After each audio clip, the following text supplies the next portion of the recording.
flags I'd never noticed. Your property's clean, he said, but the HOA garden up the hill, it's encroaching on county land. I blinked. How much? About 20 feet. 20 feet doesn't sound like much. But in land, it's everything. He took photos, made notes, thanked me, left, and then the state got involved. Department of Environmental Quality. 2 agents. Dark green jackets. Serious faces.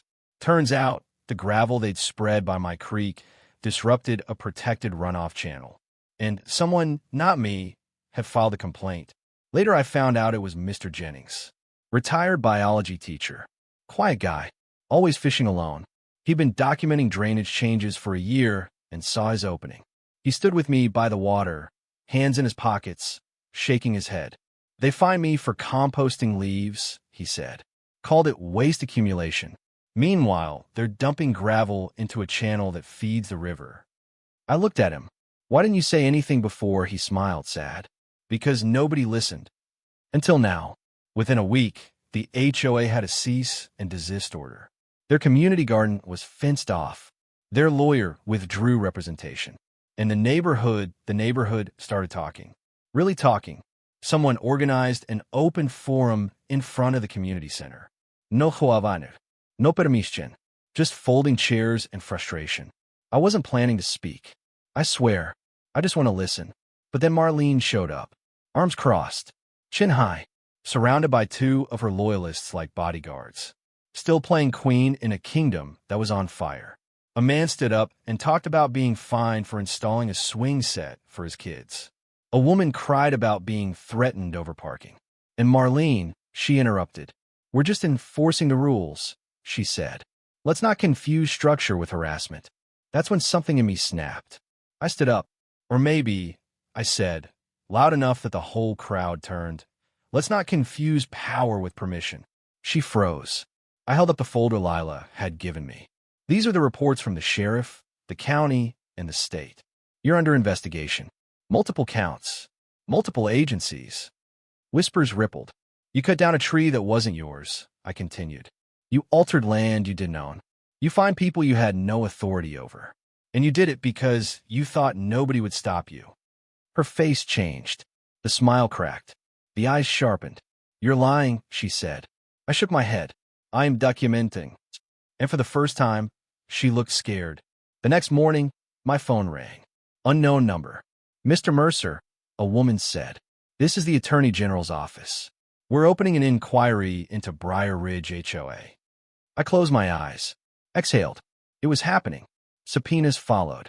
Bank records. Emails. And once those came out, the rot showed. Reimbursements. Equipment that never existed. Payments to a landscaping company owned by one board member's nephew. $8,000. Just gone. Lila came over that night. Sat at my kitchen table. Spread out papers like a deck of ugly cards.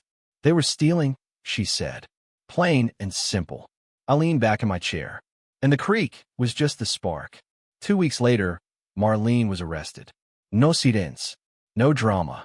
Just 2 cruisers and a quiet walk to the car. People watched from windows. Some with shock. Some with satisfaction. Power looks different when it's in handcuffs. The HOA account was frozen. The board collapsed. A new one was elected. Regular people. No egos. No crowns. And for a moment, it felt like it was over. The creek was quiet again. The path repaired. The tree stump ground down. I planted a sapling. Watched it take root. Peace returned. Or so I thought. Because power doesn't always leave when you take it away. Sometimes it just gets sneakier.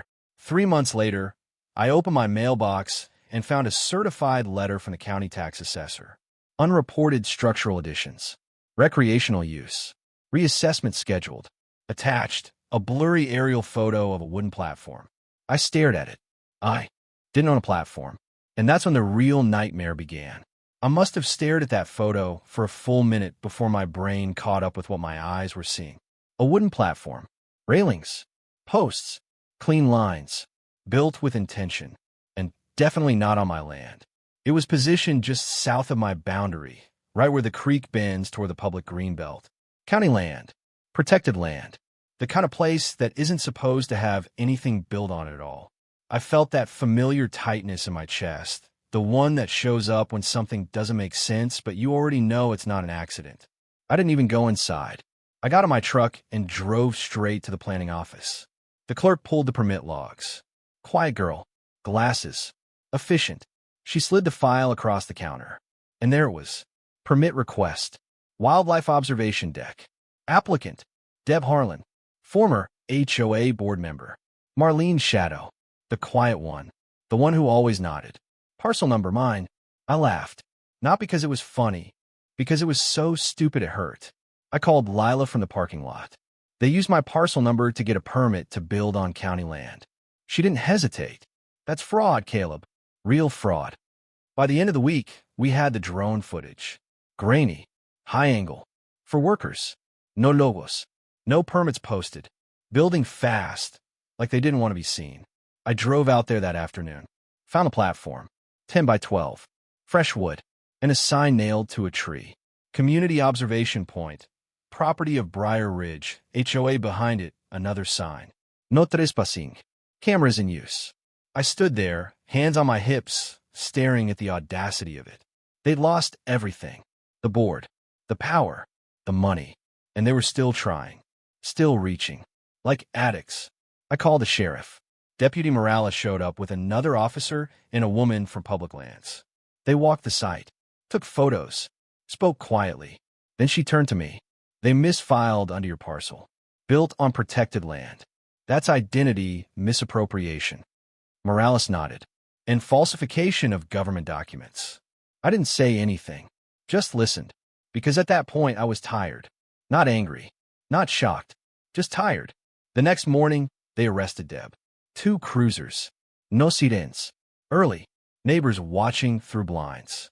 She came out in a robe, hair wild, yelling about misunderstandings. I didn't watch. I didn't need to. That afternoon, the new HOA board issued a statement. Disavowed the project.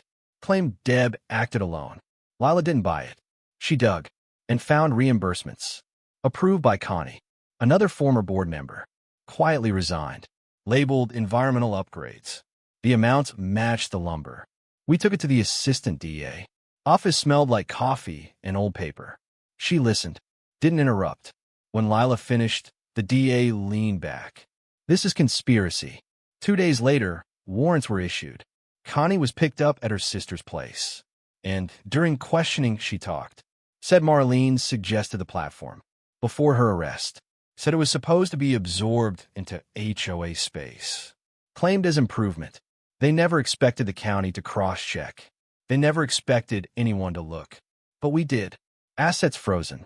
Charges filed. The county dismantled the platform within 72 hours. Volunteers helped restore the land. Planted willows. Repaired the bank. The sign was boxed as evidence. And then, the final vote. The remaining HOA board dissolved the organization entirely. Not paused. Not restructured. Ended. No more fines. No more letters. No more power. Just neighbors. I walked down to the creek that evening. Watched the water move like it always had. Quiet. Unbothered. Nature doesn't care about politics. Or ego. Or control. It just flows. A week later, the community held a potluck. Long tables. Covered dishes. Folding chairs. No speeches planned. Someone handed me the mic. I didn't want it. But I took it. I never wanted to be the guy who sued his neighborhood. I said. But I also didn't want to be the guy who let people think they could take what wasn't theirs.